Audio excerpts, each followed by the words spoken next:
You see him on the news. CNN.com contributor, Dean Obeidallah. So, Dean... Watch him at comedy clubs. When I say Mecca, do you think of a holy place or an urban clothing line? Read his articles. And you hear him on the radio. The Dean Obeidallah Show is on live right here on SiriusXM Progress, Channel 127. And welcome to the Dean Obeidallah Show, brothers and sisters of the resistance. It is Monday, October 15th. We are so close to Election Day. We are so close to the most important election of our lives, my friends. In fact, if you want to count it, we are now only 22 days. 22 days. 22 days. 3 weeks. And in some states, early voting already began. We'll talk about that later. It's already Election Day. It's there. Look, if you want a Congress that's going to fight for your health care, that's not going to try to take away your health care and not try to gut coverage of pre-existing conditions, there is such an easy remedy.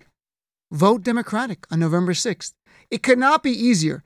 The Republicans wanted to gut coverage of pre-existing conditions. Democrats are the ones who created the ACA, and we're the ones that want to protect it. November 6th is Judgment Day for our nation. Get involved. You can't sit on the sidelines. I hope you had a good weekend, everyone. We had the 15th annual New York Arab American Comedy Festival. A lot of fun. We had their biggest turnout ever. We're really happy about that. I think it seemed like it was a really great turnout, a lot of fun, some great comics, and hope we'll do a 16th one. And I hope you'll come down. I'll promote it earlier, so if you're in the New York area, come down to some of our shows. Speaking of comedy, SNL was back. We need a little comedy before we get into a lot of series. We got some great guests coming on the show. First, though, here's SNL's cold open, a little bit of it, and Chris Redd, SNL cast members playing Kanye West. As you might imagine, the cold open was Kanye West meeting Donald Trump, and you're going to hear Alec Baldwin play Trump, but it's actually the voice in his head, not him saying it. That's where the comedy comes from. Some funny stuff. Let's hear clip number 1, please. So I'm going to talk about trap doors. Like the 13th Amendment is a trap door. And if you're installing a floor, okay, a.k.a. the Constitution, why would you build a trap door when you could end up with the Unabomber? Oh, this guy might be cuckoo. I mean, I've been in the room with Dennis Rodman and Kim Jong-un, and they made a lot more sense than him. And then, if you hit that Chicago, some people call it Chirac, but the murder rate is going down 20% every year. And pretty soon it's going to be a negative murder rate. We're going to be digging bodies out of the ground. Wow, this guy can talk. He doesn't stop. He doesn't listen to anyone but himself. Who does he remind me of? And I don't want to brag, bro. I don't want to brag, but I really have a high IQ. I'm a stable genius. I got a big brain, and I got the best words. Oh, my God, he's Black Me.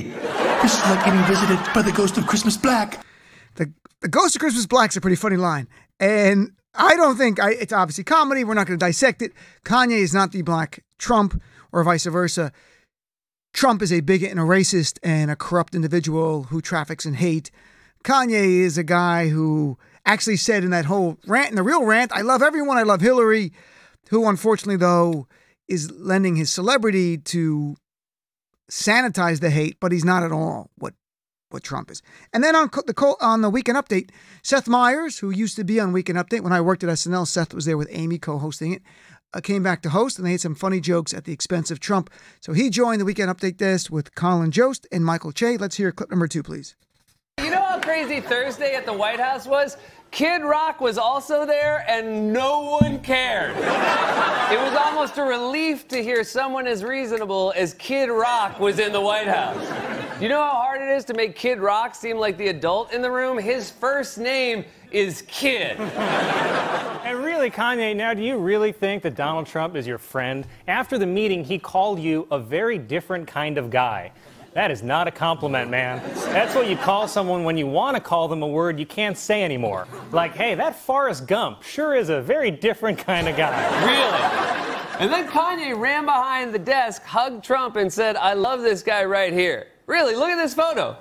Man, it is so rare that you can see black people and white supremacists betrayed in the exact same moment. Really? Really? Some funny stuff there from Seth, Michael, and Colin. And so let's talk about some other lighter news here that we'll get to the real issue I want to talk about. And then I'd love to hear from you. At the top of the hour, by the way, Professor Carol Anderson is back. She wrote the book, One Person, No Vote. We're talking about voter suppression in Georgia. It's such an important issue, what's going on. But first, I'm sure you've seen it. The breaking news, headline news today, for good or for bad, is Elizabeth Warren has a DNA test and releases the evidence to the public that there is strong evidence, the exact words, that she has Native American ancestry. The Carlos Bustamante, a Stanford University professor, says he looked at the results and confirms she has 12 times more Native American blood than a white person from Great Britain and 10 times more than a white person from Utah. Now, instantly it conjured up for everyone, even Elizabeth Warren, Donald Trump's pledge to pay her to donate $1 million to a charity. I know you hate hearing Trump. We got to play this short clip here, a couple of short clips of him. First, this is Trump this is in the rally in the summer saying, Elizabeth Warren, if you take this test, I'll donate $1 million. But listen closely to the clip. He also dismissively attacks the Me Too movement. And this is way before Kavanaugh. Donald Trump is not a friend of women. He's an enemy of women. At least women who don't want hush money to be shut up. So let's hear clip number 3. We will take that little kit and say, but we have to do it gently. Because we're in the Me Too generation, so we have to be very gentle. And we will very gently take that kit and we will slowly toss it, hoping it doesn't hit her and injure her arm. Even though it only weighs probably 2 ounces. And we will say, I will give you $1 million to your favorite charity, paid for by Trump, if you take the test and it shows you're an Indian, you know. And let's see what she does, right? I have a feeling she will say no. Well, she didn't say no, Trump. She took the test, came back, she's Native American, and Elizabeth Warren tweeted today, by the way, Donald Trump, remember saying on July 5th that you'd give $1 million to charity of my choice if my DNA show Native American ancestry? I remember, and here's the verdict. Please send the check to the National Indigenous Women's Resource Center. Now, of course, what's really bizarre about this, Trump is asked about it before he gets on the plane to go to Florida. And he denies. He goes, I never said that. Read the transcript stuff. Well, Elizabeth Warren is taking this to a new level. Her team quickly cut together Trump saying, I never said that, with him saying, yeah, I'll give $1 million. And it's a really short clip, but I think it's interesting what Elizabeth Warren is doing here. It's much bigger than the Native American issue. It's the idea of showing everyone that she's going to fight back against Donald Trump. And she's not going to be quiet in the face of his bigotry or his bullying. And she came back bang. So let's hear this next clip. And she cut this together. This was right after he said, I didn't say that. She put this online and went viral. Clip number 4, please. No, I have no. Who cares? Who cares? $1 million. I didn't say that. No, you better read it again. I will give you $1 million to your favorite charity, paid for by Trump, if you take the test and it shows you're an Indian, you know.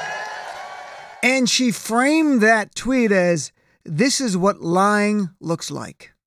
This is what lying looks like is a great title for Donald Trump clips. Because it's so clear and it makes it, there's no any kind of like ambiguity.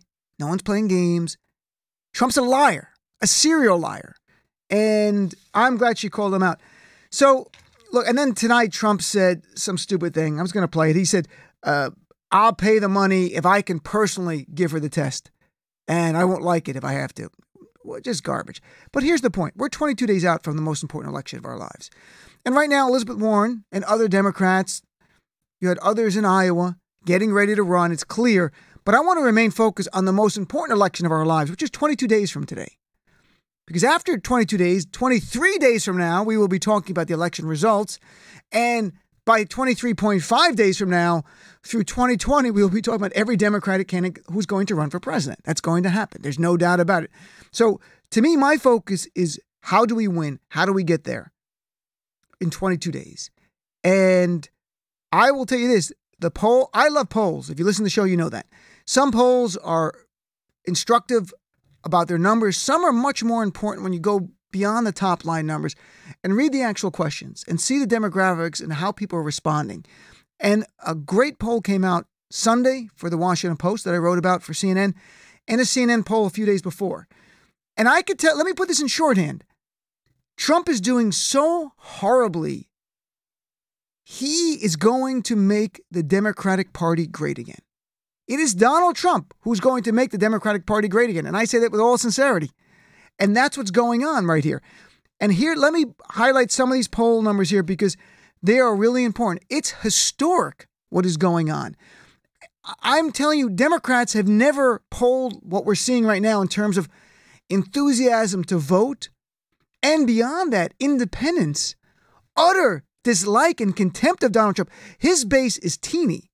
And they're not going anywhere. God love you. You want to be fans of Trump forever? I don't really care. You're a minority. That's the irony that Trump supporters are a minority brings joy to my heart because they hate minorities so much. It just brings me joy. So here's some of the stuff from the polls I got to highlight. Democratic voters are revved up to vote. This is from the poll yesterday. I mean, really, really energized. And here are the numbers. Sunday's poll, and here's the top line. So if you only look at the top line, you're like, oh, that's not great. The top line number is they asked, who's more enthusiastic? Or they asked Republicans and Democrats, are you enthusiastic to vote? What was the numbers? 81% of Democrats said they're enthusiastic to vote in 22 days from now. 79% of Republicans said they're enthusiastic to vote. You'd say, wow, that's only a 2-point difference. That's not really good for us. If that's where you stopped reading the article, you're missing the story because that's not the story. You have to look at historical context to understand what's going on. Republicans are always fired up for midterms. Right now, in fact, in 2014, before that midterm, when Obama was president, right now they're at 79%. What do you think they were at in 2014? There was no Trump. 75% of them were energized and ready to go. They hated Obama. We're talking about a margin of error difference. We're nothing. It is the same energy now on the right than there was in 2014. Where were the Democrats, though, in 2014? Only 63% of Democrats were excited to vote. We're not up 18 points to 81%. More than that, CNN poll, and this is stunning, and this should be its own headline. Democratic enthusiasm right now is the highest since 2009, where 40% of Democrats say they are extremely enthusiastic. Extremely enthusiastic. That's the high part of the standard, which is stunning because the highest in their polling the Democrats were ever above this was 2008, right before the election of President Obama in a presidential year where we were posed to elect the first black president. They were only at 45%. So right now, the enthusiasm among Democrats is almost matching what you saw in 2008 before Obama was elected, and it was a mass blowout. We ended up with 60 Senate seats and a majority of the House. I'm not saying that's going to happen now. I'm just trying to make it clear. The enthusiasm is on our side. And even more important, when you break it down, the enthusiasm in our key demographics are doing phenomenal. Young people, it's up 25 points from 2014. People of color, it's up 24 points from 2014. Our base is ready to go. Enthusiasm is the key to winning midterms, but it's enthusiasm wrapped with something else. I've talked about it constantly because the polls show it. Anger. We've got anger and enthusiasm, folks. We are a perfect storm building a blue monster wave that's going to happen here. Now, two other quick points in the polls, because I know the numbers could be a bit much, but I think they're really important. I'm not a big fan of the generic polls that say I'm going to vote 50 for Democrats and 44% for Republicans. They don't mean as much, except this one says something. This one, the CNN poll said 54% of likely voters said they're going to support a Democrat. Only 41% said they're going to vote for a Republican. 54% to 41%. Why that was interesting is that those are the same numbers as 2006. And that's what caught me. I'm like, because I went down the historic numbers they had in their poll. And I'm like, that's interesting. A month before the election, 2006, 54, exact same numbers. 54% of Americans said they're going to vote for a Democrat, 41% for a Republican. What happened in 2006? I know times are different, but it's instructive. Democrats won 30 House seats and 6 Senate seats. We took control of both chambers. Now, I'm not saying that's going to happen. We need 23 House seats as a reminder to take that chamber. We only need 2 Senate seats, but the map's not as good. But there's one last question, and I wish the media, and I know we're in the media here, the cable media would talk about this, because I think this is once we get enthusiasm, this next question cuts through Democrat, Republican. It's a very simple question. And I want to give you context to give you a sense of what the answer to this question was in 2010 and where it is today. And the simple question is to voters, are you going to vote for a candidate who's going to support the president, or be a check on the president. That's simple. And in 2010, obviously, the president was Obama. So the question was, are you going to vote for a candidate who's going to support Barack Obama's agenda or be a check on Barack Obama's agenda in 2010? The answer was 55% of Americans said they wanted to vote for a candidate who would be a check on Barack Obama. Only 39% wanted someone who would support Obama. 2010, what were the results? Massive red wave. Massive red. They won 63 House seats, and they picked up 6 Senate seats. That was a massive red wave. 55% of Americans said they wanted a person who would be a check on Obama. Didn't matter, Democrat or Republican. They wanted someone to check. That same question asked now. Poll came out yesterday. The results are exactly the same. This is stunning. The exact same numbers. 55%, 39%. But for a different president. 55% of Americans right now, so this is not just Democrat, this is independents as well. 55% of Americans say they want a candidate who will be a check on Donald Trump. And only 39% said they would vote for a candidate who said they're going to support Trump's agenda. And this transcends party, because you might have a Republican saying, hey, if you vote for me, I'm going to be a check on Trump. That's what they want. 55%. So you're really at a small number of Americans, around 39%, who really love Trump, who really want his agenda to continue, whatever that agenda might be. I don't even know what it is anymore. So we are now seeing this not just on a national level, state by state. We're seeing Democrats leading in states like Wisconsin. Ted Evers is beating Scott Walker. How great would it be to beat Scott Walker? You've got Pennsylvania, Ohio, we're doing well. Michigan doing well. Iowa, a state Trump won by 10 points. The Democrat and Republican governor candidates, neck and neck. So you've got it trickling down. It's not just top line numbers. Bottom line takeaway, enthusiasm's on our side in record historic numbers. And Americans, a solid majority, want to vote for a candidate who's going to pledge to be a check on Donald Trump. That means there might even be people who approve of Donald Trump and think, he's doing a good job for the economy, but I'm a little concerned about this guy. And overall, forget politics. Americans like Congress to be a check on the president. One power control in Washington, D.C. never lasts long. It didn't last for Obama long. He had it for 2 years. That was it. Because Americans like a check and balance thing. So are we going to take the House? Are we going to take the Senate? I can't answer that. I can tell you what polls say 22 days out. You know who can answer that? You. You and your family and your friends. Because if you come out and vote, then on election night, in 22 days and a few hours, we're going to start seeing results, and we're going to see Democrats picking up House seat after House seat after House seat. And Senate seats, where we're down 3 or 4 points, a blue wave, and that could be a blue wave led even with people on the middle and some on the right who don't like Trump, could end up making up that gap. And we could pick up enough Senate seats to pick up and control the Senate. So there's no guarantee. We learned in 2016 very clearly, poll numbers will say one thing, it's about turnout. Everything's about turnout. Early voting's already begun in states like Arizona, California, Georgia, Indiana, Iowa, Minnesota, Ohio, and other states. It's already your election day. Your judgment day is here. Today, Georgia began, where you've got the Republicans there trying to suppress the vote of African Americans. We're going to talk about that in the top of the hour. And the reason I went through this, because when we talked about Republican efforts to suppress the vote, some people called up and said they were demoralized or emailed me about that. I want to give you the pep talk here to show you everything is lining up on our side. Our fellow Americans agree with us overwhelmingly here. If we get out and vote, we change this nation. It is Judgment Day. I say this time and time again. It is the calling of our generation. And it's not a generation defined by age. It's one defined by values.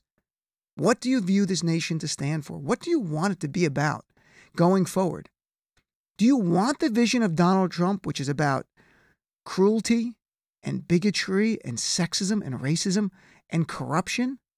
That's all for the big business at the expense of the middle class? If that's your values, then you're going to come out and vote for Trump. But for the rest of us that don't subscribe to that, this is our day. 22 days from now. What an amazing country. We have the power to take our nation back in 22 days just by going up there and flicking your hand and voting for the candidate. That's it.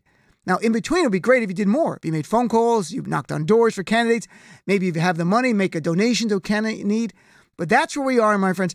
Let's take a break. I'd love to hear from you. I'd love to hear, especially from progressives, what are you doing to try to help us win? What can you share? You're not bragging. Just share with our fellow progressives so they get more engaged. How can they make a difference? Simply as making phone calls, tweeting, emailing, whatever it is. Share what you're doing. And share the candidates that you like in your district. People called the other day. People have been emailing me every day their local candidates for Congress. And we're going to have more and more on. We're going to squeeze in 2 or 3 a night if we have to between now and Election Day. I want you to hear from them. They live where you are. Get out and support them, I hope, or tell your families and friends. Donate to them. So let's take a break. 866-997-4748. 866-997-4748. Love to hear from you right here on the Dean Obeidallah Show right after this. November 6, 2018 isn't just Election Day. It is Judgment Day for progressives and our vision of this country. Don't go anywhere. This is the Dean Obeidallah Show on Sirius XM Progress 127.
You've heard Dean's thoughts. Now it's your turn. 866-99-SIRIUS.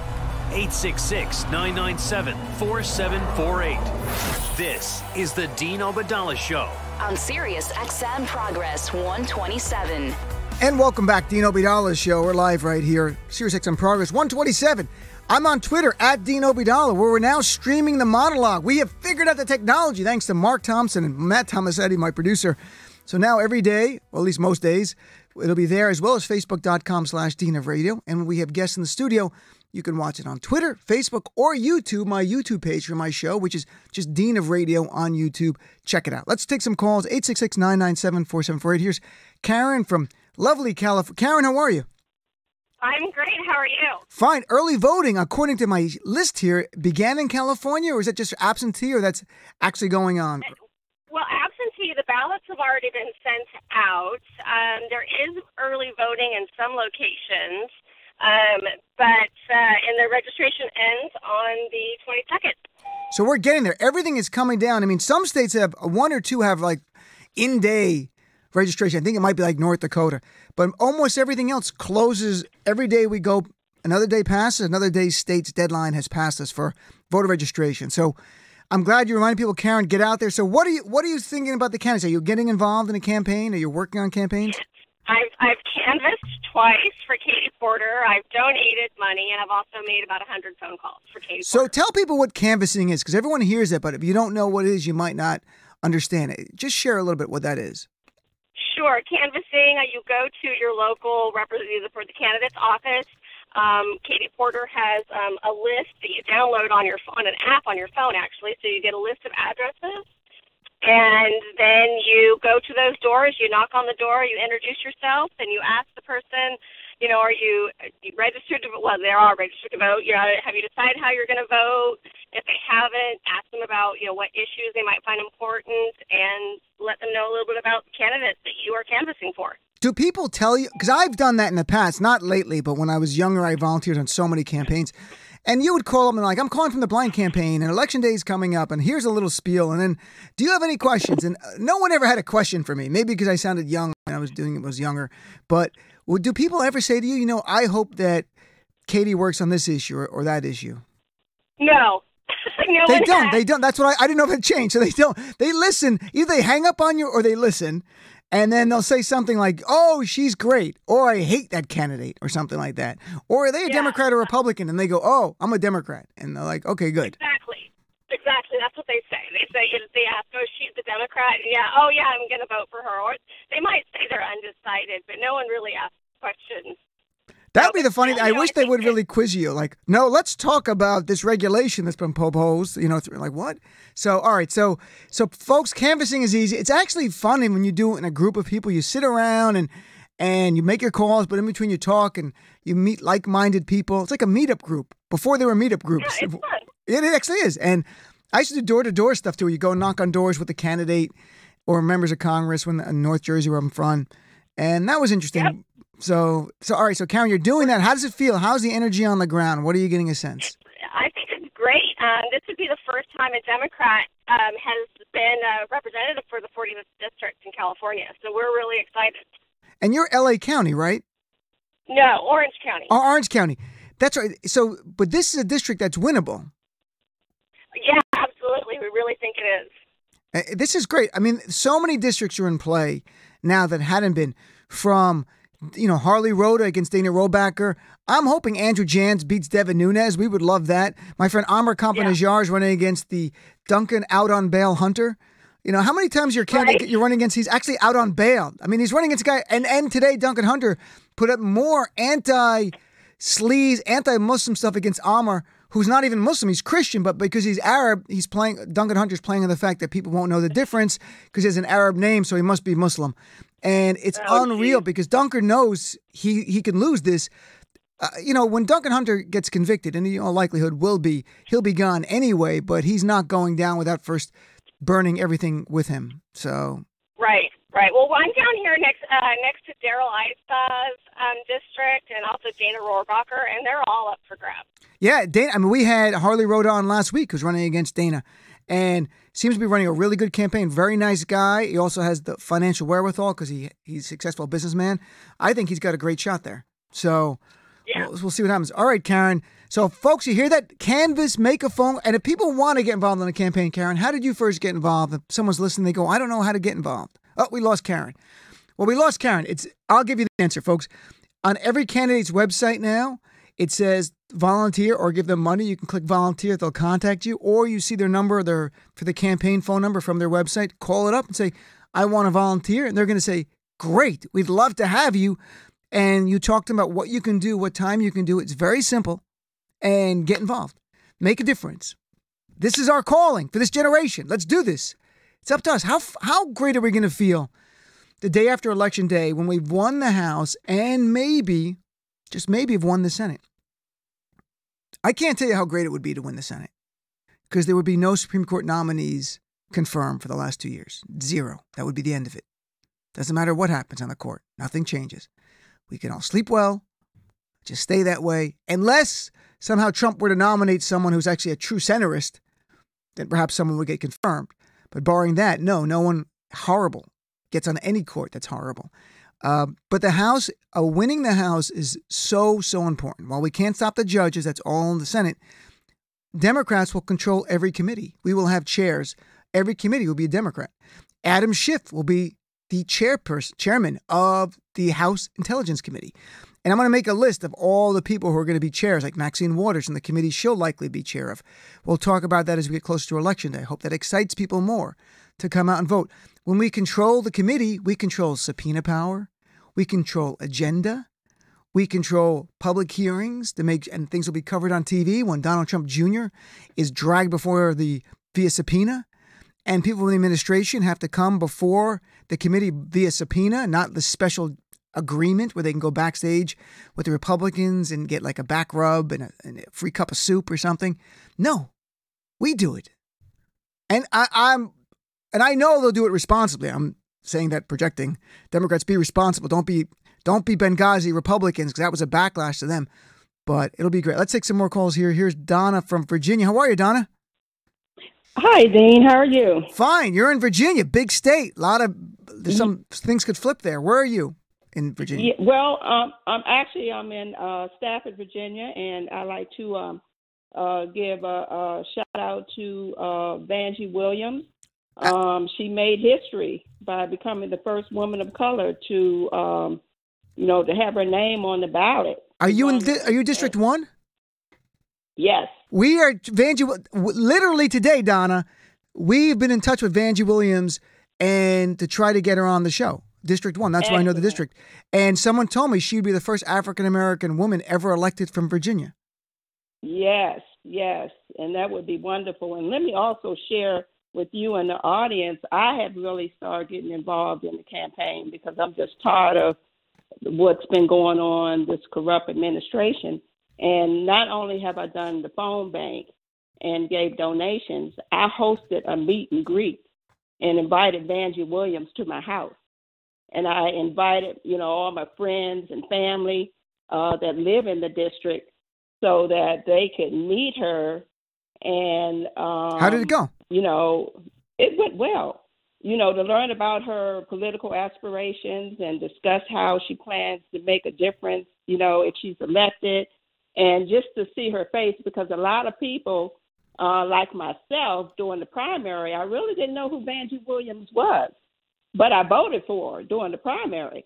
And so once I started doing more research, and then I knew someone who knew her, and that's how I wound up getting to meet her. And she's really, really a down-to-earth person that really understands regular people's concerns, as far as health care and, education. And she sounds great.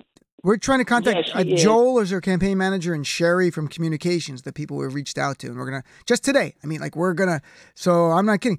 By the way, Donna, let me ask you, I saw a debate recently on cable news among progressives saying, what do this progressive base want of our candidates? And one person said they want them to fight back against Trump. And the other said they want to fight for our health care. They're not mutually exclusive. You can do both. Well, in Virginia, in your district, what are you hearing from people? What are they saying? Well, I know with Vanjie, she's concentrating on, making sure that there is, increasing access to health care, and also creating new jobs and improving the schools and expanding, like technical education and just generally keeping Virginians safe. So those are the main things that, a few of the things that she's concentrating on. I haven't really heard her, really bash, Trump in her speaking, but she's really genuinely concerned about the Virginians and what she can do once she gets in office. And, I had Ralph Northam on as a candidate. We did a town hall with him with a live audience when he was a candidate, and he had him on many times. And he would bring up Trump here or there when things were in the news. But I think the media is more obsessed with Democrats fighting back against Trump in a way. People really want things to be addressed in their lives. And by fighting for health care, you're automatically pushing back against Trump and the GOP because they're the ones that want to take health care away. So it's no matter, even if you're not mentioning Trump, you're going to say, I'm going to fight for pre-existing conditions. And the reason you're coverage, and you're saying that because the other side wants to take it away, the coverage. I mean, right? I covered it last week. Right. They're in court right now, in federal court, 20 attorney generals, all Republicans, and Jeff Sessions, DOJ, are arguing to hold the ACA, what's left of it, unconstitutional, meaning the end of coverage for pre-existing conditions. That would be the end of it. And they're so Trump on the campaign trail saying a nice thing, and they're trying to take it away right in front of us in federal court. And then they're out on the campaign trail, at least Trump is, talking about he don't want to take away the pre-existing provision. Right. But yet that's what they're trying to do. Jeff Sessions wrote a brief, folks. The Department of Justice wrote a brief supporting the 20 Attorney General saying, yes, strike down the rest of the law, which gets rid of coverage for pre-existing conditions. So he knows what Sessions is doing. It's his DOJ. And he's just out there lying to people. And people's health and their families' health are at risk because if that were to go away, coverage of pre-existing conditions, meaning anything you've ever been treated for before, when you change policies or change jobs, they could either exclude it, meaning no coverage for you, or raise the price so much you cannot afford it. Or third, not even offer you a policy anymore at all, going, nope, we don't like it. As opposed to now, they can't say it. They can't do any of that stuff. Absolutely. And that's why it's all so important. And I was listening to you earlier about checks and balances. This president definitely needs to be checked, which he has not been. And that's why this election is even more important than any other election. People need to get out there and vote. There's no excuse. I agree with you 100%. So, all right. Donna, thanks for the call. And I'm not kidding. We are contacting, already today was. And I hope to hear her on your show because I really want her to reach her more of her possible constituents. We need to get Rob Whitman out of office, a 5-term congressman that has not done nothing. He's been MIA pretty much his whole term. And it's funny when there's a Republican member of Congress and he's 5 terms, because I looked up who Vanjie was running against today, and I go, I've never heard of the guy. That means he does nothing. Like he's not. He does nothing. They're in the majority. He could be out there doing things, passing legislation, doing nothing. He's there 10 years and no one knew his name. I'm like, who is this guy? I know every Republican is there for 10 years. All he's doing is supporting Trump. That's all he's doing. Well, that's horrible. So he's got to go. All right, Donna, nice chatting with you. I appreciate it. Okay, thank you. Take care. Let's take a quick break. Coming back, we'll take more of your calls right to the top of the hour. 866-997-4748 right here on the Dino Bidala Show. Progressive values are the best of American values, and we need to keep fighting for them to save our country. Don't go anywhere. This is the Dino Bidala Show on Sirius XM Progress 127.